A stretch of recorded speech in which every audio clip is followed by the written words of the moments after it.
Dva muškarca naoružana noževima ubila su pripadnika britanske vojske na ulici u Londonu. Napadači izjavljuju da je to osveta zbog ubijenih muslimana u Afganistanu. Britanska vlada napad ocenjuje kao terorizam, pojačana je bezbednost u vojnim kasarnama, a gradonačelnik Londona Boris Johnson poziva stanovnike da ostanu mirni. Usred dana na ulici u Londonu u blizini kasarne Woolwich dva muškarca su na najbrutalniji način, noževima i satarama, ubila britanskog vojnika. Svedoci kažu da su napadači uzvikivali Allahu Akbar dok su pokušavali da žrtvi odseku glavu, a onda su leš odvukli na ulicu i od prolaznika tražili da ih slikaju mobilnim telefonima. Objasnili su da su vojnika ubili u znak osvete za poginule muslimane u Iraku i Afganistanu. Borit ćemo se protiv njih kao oni protiv nas. Oko za oko, zub za zub.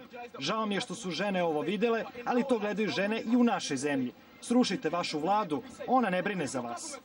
Napadači nisu pokušali da pobegnu sa mesta zločina. Jedna stanovnica Londona je počela da razgovara sa njima da im odvuče pažnju od majki sa decom koji su bili u blizini.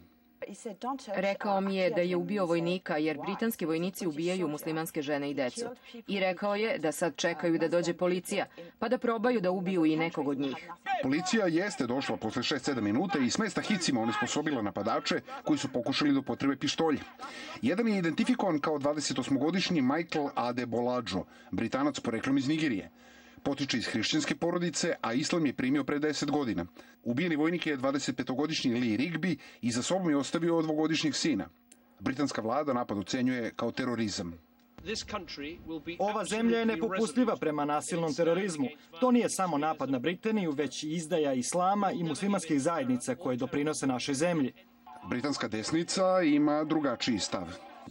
Poručujemo im, sad je bilo dosta. Imamo slabe lidere, slabu policiju, nemaju hrabrosti da se dohvate sa problemom, a problem je politički islam koji nam se širi zemljom. Napadači su u bolnici i ispitivanje je već u toku. U svim kasarnama u Britaniji je pojačana bezbednost. Ipak, posle sastanka Komiteta za vanredne situacije, poznatog pod imenom Kobra, gradonačelnik Londona nagoveštava da se na napad gleda kao na izdvojeni incident.